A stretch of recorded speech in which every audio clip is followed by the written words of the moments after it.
As a child, Trevor suffered abuse at the hands of his stepfather. Then his mother died suddenly, and the situation went from bad to worse. To survive, Trevor broke into houses to steal until he was shot trying to flee the scene of the crime. Art became my getaway.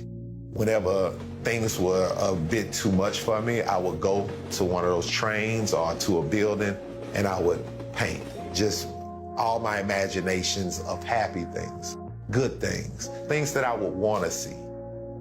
Trevor Lucas was a young teen when he discovered art helped him escape the pain of his stepfather's cruel forms of discipline and abuse. He would take dry rice and put it on the floor, and I would have to get on my knees on that rice. I would just think that life shouldn't be this way. Then, when he was 12, his mom died. He was there the day she was electrocuted while putting a TV antenna on the roof of their home. Now in the care of his stepfather, he was left to fend for himself. I'm fearful, I'm nervous, of course I'm sad, my mother's gone. I didn't think that I'd live past 16. I thought I'd be surprised if I made it that far. The money he had, he stole, using it for food and, eventually, drugs. I got around a group of people that made me feel like family. I would snort, I would smoke weed, anything to kind of get my mind out of the situation that I'm in. It was during this time Trevor began drawing and spray painting his name on trains.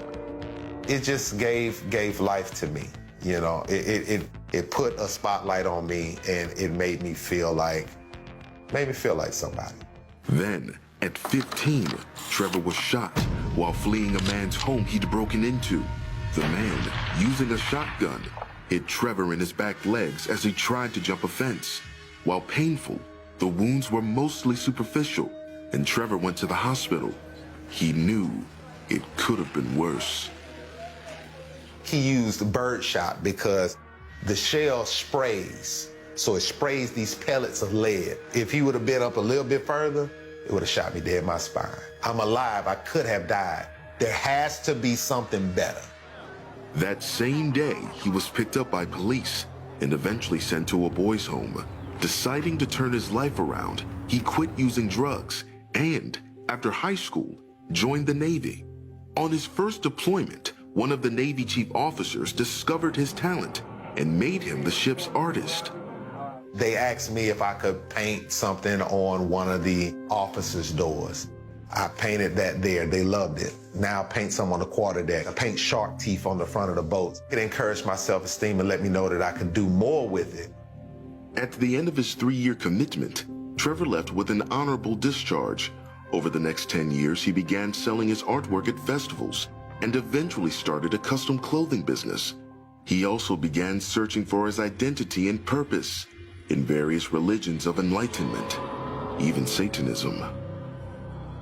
Everybody's pretty much saying the same thing. It's on your works and your merits, whether you got the strength or not, and you'll find that you don't. There's no redeemer. There's no redemption. In a lot of ways, you just hear and poof, you're gone. Still carrying the guilt and shame of his past, Trevor asked Jesus to help him. I said, Lord, forgive me for all those things that I've done in my past. And not only for him to forgive me, those people that I hurt. Trevor started doing all the right things, going to church and doing community work. He also married Vandalette, whom he met at church. Over the next 2 years, he continued going to church and even joined the choir.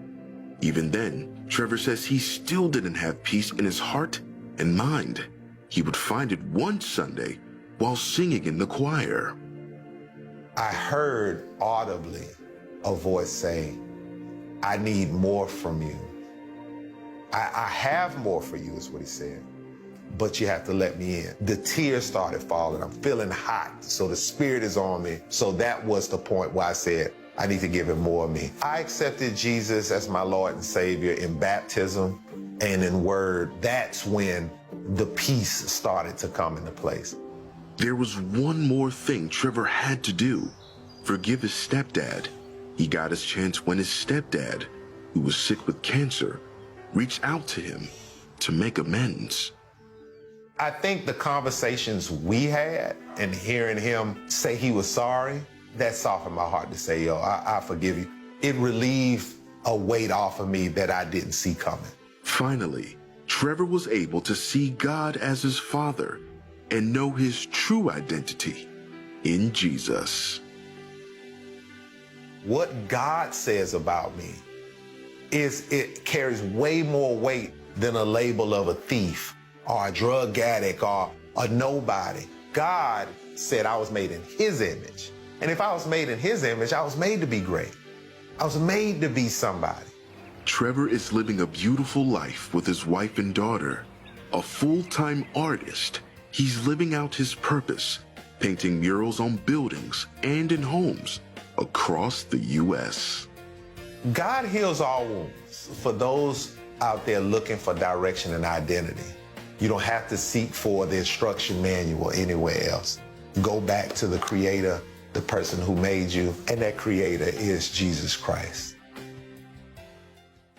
You see the smile on Trevor's face, and it's absolutely genuine because he discovered the great secret that you and I are made in the image of God. We're made to be creative. We're made to be artistic. We're made to enjoy life and have it more abundantly. That's what Jesus came to do for us. God had a great dream that you and I would live with him in a garden. He'd come down in the cool of the evening and talk with us, have communion with us. That's what he wanted. We messed it up, but then he redeemed us and he forgave us. And one of the things he asks us to do is to forgive others. If you're having any trouble with that, we've got a free thing for you. It's something we'll email to you on forgiveness, where first forgive yourself, then forgive your family, forgive anyone who's ever harmed you. And in that, you'll find that same peace that Trevor found. Well, here's a word from Ephesians. Be kind and compassionate to one another, forgiving each other, just as in Christ, God forgave you. For Ashley, for me, for all of us here, God bless you. We'll see you again tomorrow.